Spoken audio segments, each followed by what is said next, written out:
अस्सलाम वालेकुम रहमतुल्लाहि व बरकातहू। आज की वीडियो में हम बात करेंगे इलेक्ट्रिक सर्किट्स के बारे में।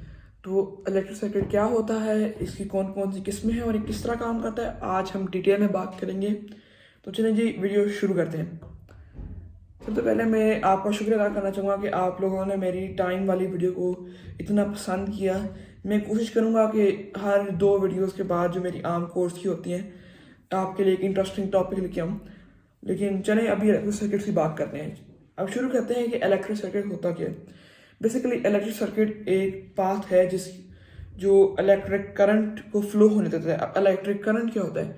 Electric current basically electric charge को एक सेकंड में जितना इलेक्ट्रिक चार्ज फ्लो हो सकता है वो उसे कहते हैं इलेक्ट्रिक करंट। तो इलेक्ट्रिक करंट फ्लो होता है एक पाथ में या फिर एक कंपोनेंट में जिसका नाम है इलेक्ट्रिक सर्किट। अब इलेक्ट्रिक सर्किट में कितने हिस्से हैं उनकी बात करते हैं।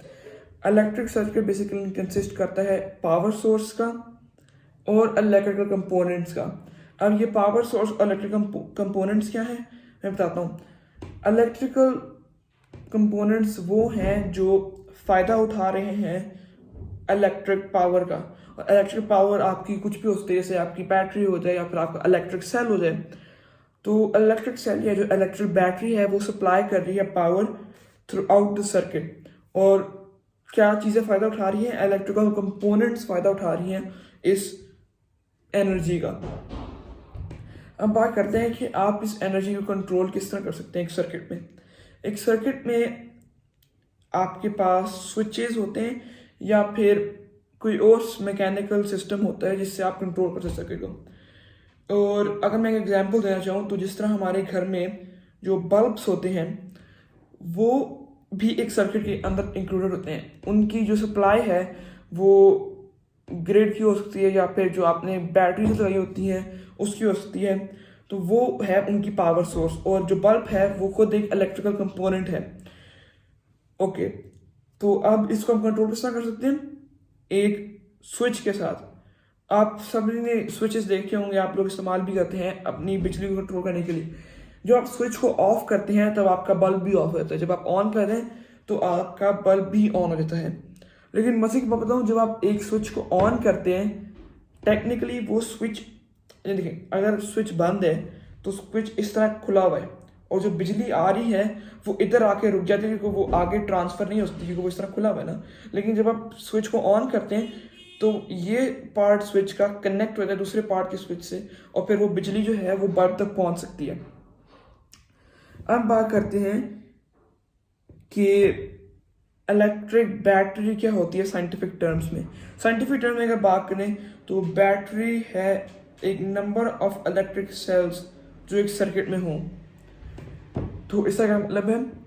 बैटरी और इलेक्ट्रिक सेल्स का मतलब ये है कि इलेक्ट्रॉन्स कितने हैं एक बैटरी में।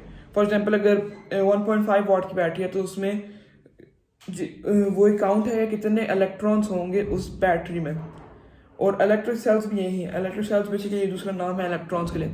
तो इलेक्ट्रॉन्स नेगेटिवली चार्ज हम सबको पता है, और इसका मतलब ये है कि जो हमारा पूरा सर्किट होगा वो भी नेगेटिवली चार्ज होगा।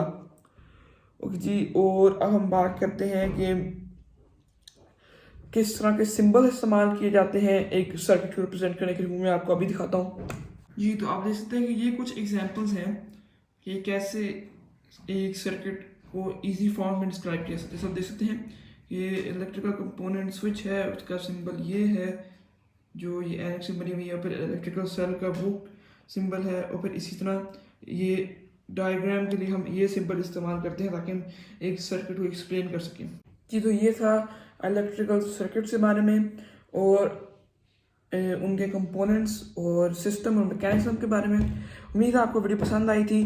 थोड़ी सी शॉर्ट वीडियो है ताकि आप लोग ज़्यादा चीज़ें समझ पाएँ कम टाइम में। ओके जी, आपका रमज़ान मुबारक। अल्लाह हाफिज़।